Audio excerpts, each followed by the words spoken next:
Hey, it's Theo and thank you for joining me, and today we're looking at the 10 most overpowered decks of all time.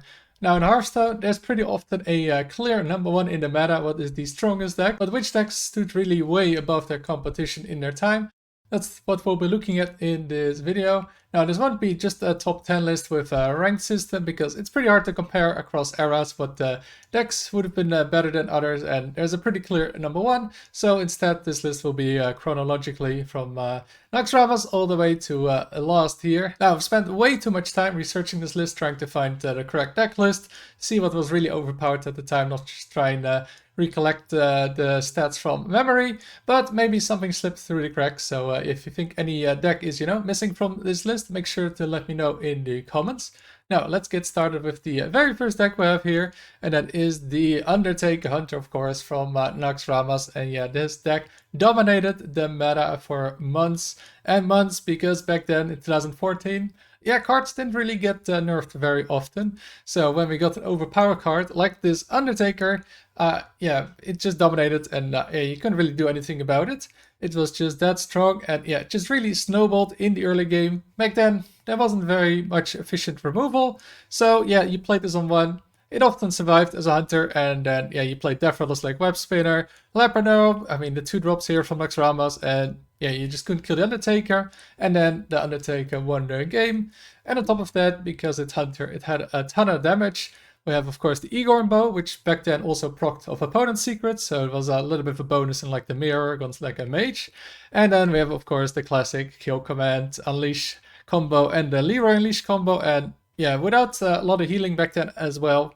Yeah, this pushed so much damage, and then if that Undertaker just pushed a little bit of damage early on, usually these cards would be enough to just win in the mid to late game, although there wasn't really much late game with this deck. Everyone get in here with the Patron Warrior. Yeah, the most difficult deck at the time, or at least until that point in time with Blackrock Mountain, the Grim Patron Warrior. And this obviously was all about that Grim Patron, because just like with the previous deck, yeah, removal was pretty limited. So you could make a board of Grim Patrons on turn 5, especially if you set up the Death Spite earlier. You could go Grim Patron, then enrage one, then hit with Death Spite, maybe clear a minion or two from the opponent, and suddenly you had 4 Grim Patrons. Pretty difficult to get rid of if you don't have a very specific AoE for that.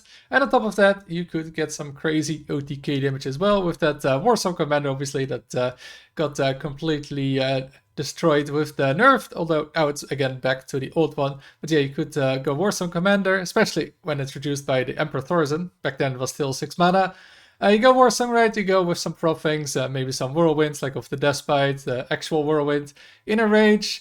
Then you could also go with Grim Patron, and then yeah, you could keep trading potentially with that Grim Patron, and then keep stacking the damage on the frothing, and yeah, you could actually deal sometimes 50 plus damage, which was pretty crazy at that time. And that's also why this deck was pretty common in tournaments and High Legend. Then we're going to a few years forward to the Witchwood with Baku again release. And one of the broken decks in that expansion was the Libram Paladin, and this absolutely demolished the competition due to a few cards. I mean, first of all, we have got, again, Greymane, obviously, which meant that every turn you could hero power for just 1 mana, and yeah, that was just really strong.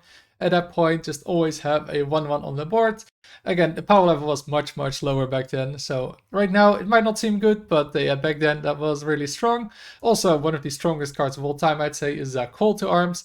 You got to recruit 3 minions that cost 2 or less, so yeah, any of these minions, you could just get on board turn 4, and then 3 of them, and again, just removal was limited, and like getting double Call to Arms back to back was pretty back-breaking. And then you have a lot of damage with it as well, like you could Blessing of Kings, those minions you got of Call to Arms.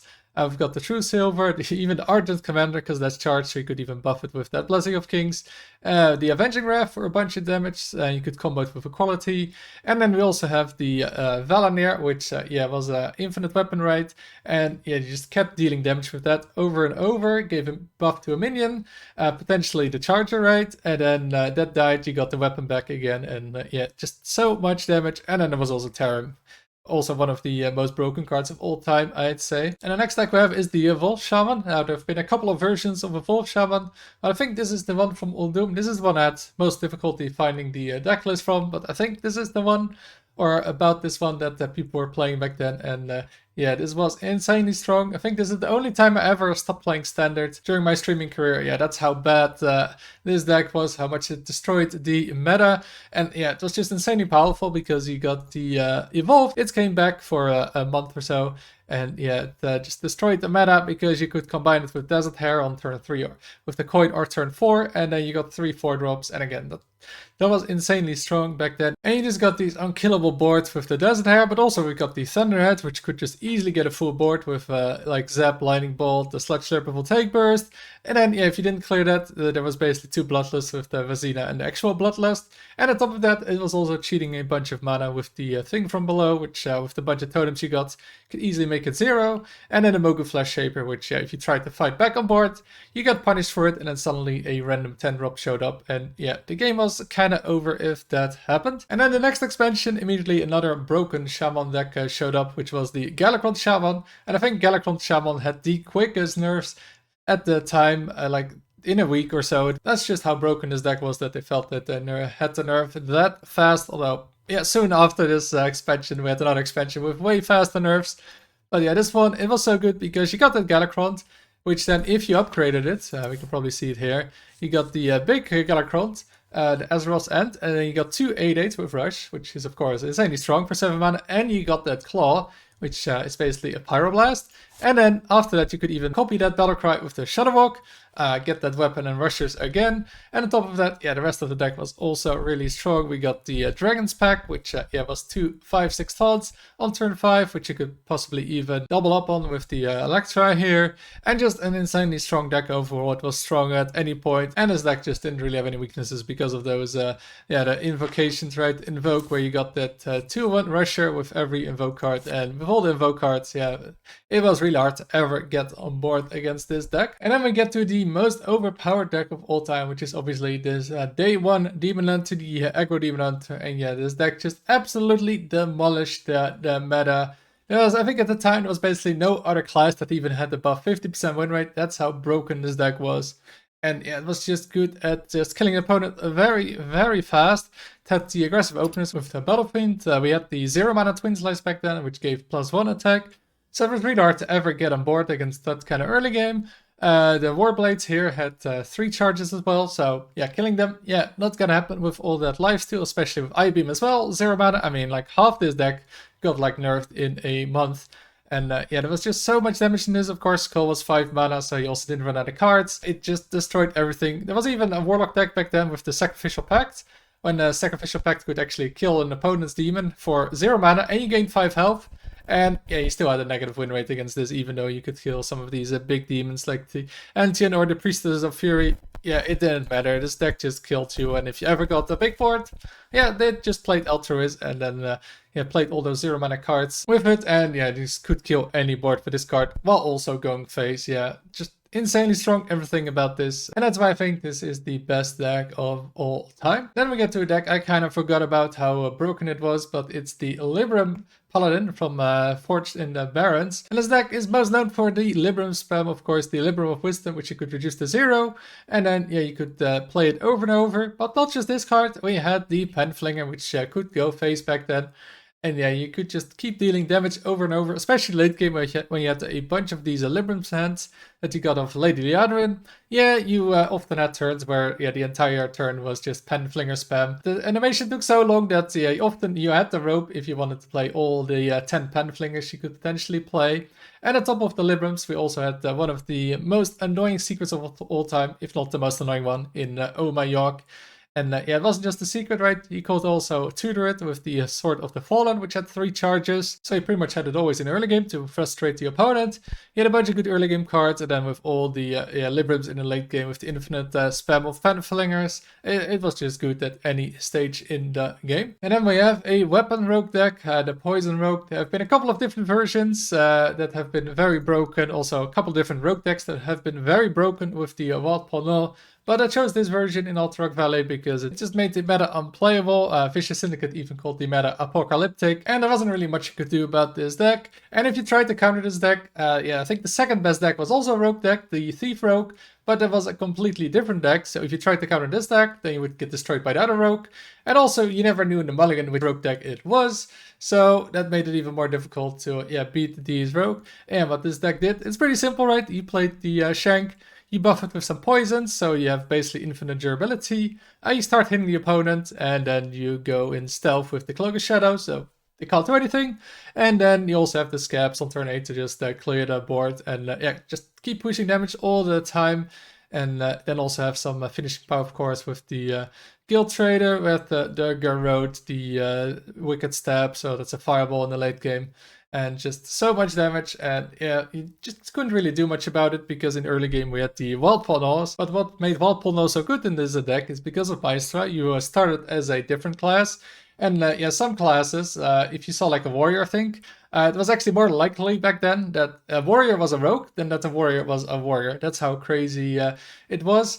And yeah, that made it so that you could trade cards and it would count as cards from another class, even though you were only playing rogue cards. So you could trade a card like Blackwater Cutlass, and then like turn 3 often, yeah, this null was 0. You might have gotten 2 of them.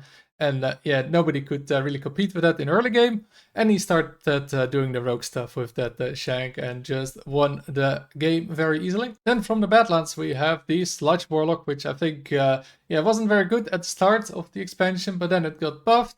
And then yeah, we got some problems with this deck because this deck just destroyed the whole meta. There was nothing that could really compete with it. The deck just has way too much damage, and that's because of all the sludges you could get with cards like the Sludge and Wheels, which got you the Barrel of Sludge, and then often you got multiple of those at the bottom of your deck, and yeah, they dealt 4 damage. So if there was an empty board and there were a couple of sludges in the deck left, you played a 4 mana 7/7, and that had that upside of dealing random 12 damage, and yeah, it turns out that's pretty good. Even worse sometimes is the Chaos Creation, so that destroyed 6 cards. So yeah, if you shuffled a bunch of sludges, this could deal 6 damage, and then 6 times the 4 damage from the sludges. So this could actually be a 1-card OTK for 30 damage on an empty board. And then on top of that was also some late game, of course, we had the Sargeras, so even if you somehow survived all that damage, we also had cards like Trog, Gem Tosser, Astalar, there's so many ways to deal damage. Then there was also infinite imps to deal with, and then the Symphony for potentially another 12 burst. And yeah, this deck just dealt way too much damage, and it was just very difficult to actually get on board because of the 4 mana 7/7 that you could copy then, and also because all the sludges you got also got used as a board control tool. And then the final deck we have here is the Shopper Demon Hunter from Whizbang's Workshop, and this deck was almost like day 1 Demon Hunter because almost no other deck was actually playable in this meta, or at least with a decent enough win rate. Like the combination of Umpire's Grasp, which then would draw the Window Shopper, was so overpowered that even like Reno Demon Hunter, which just basically played 1-offs and 2-off Window Shopper and Umpire's Grasp, was actually the 3rd best deck in terms of win rate, even though it didn't really make sense to go Reno with the Demon Hunter deck. But yeah, that's how good the combination of these cards was. And just like usual with a Demon Hunter, it had a really strong early game, a lot of very cheap cards to get control of the board. And then, Umpire's Grasp on 3 when it was 3 mana, then, Window Shopper the next turn, so potentially as early as turn 3, it was a 6/5. And it often got a card like Matheridan or the Charger, the Illidari Inquisitor. And yeah, that is just way too much damage to deal with. And then you got it multiple times. Very often, right, the mini of the Window Shopper got you a Matheridan. And yeah, good luck getting on board against a 1 mana card that deals 3 AoE damage every turn. And then, yeah, also goes face. And then if you had taunts in the way for maybe some of these big minions, there was always Kane. If you went wide against this deck, there was the going down swing in case there was no Matheridan. This would just clear any board for 4 mana. And yeah, you played 1 big minion, there was a red card. This deck just had an answer for everything while dealing tons of damage and just putting insane stats on the board. And yeah, that's why it just had to be nerfed very quickly, making that Umpire's Grasp 4 mana. And it really made the deck much more manageable, although I think later in the year we still saw a little bit of it come back, but never as overpowered as it was back then. So these 10 decks are, in my opinion, the most overpowered decks of all time. Again, like I said in the intro, if you think any other deck deserves to be here, make sure to let me know in the comments down below. If you enjoyed the video, make sure to like and subscribe. Thank you for watching, and until next time.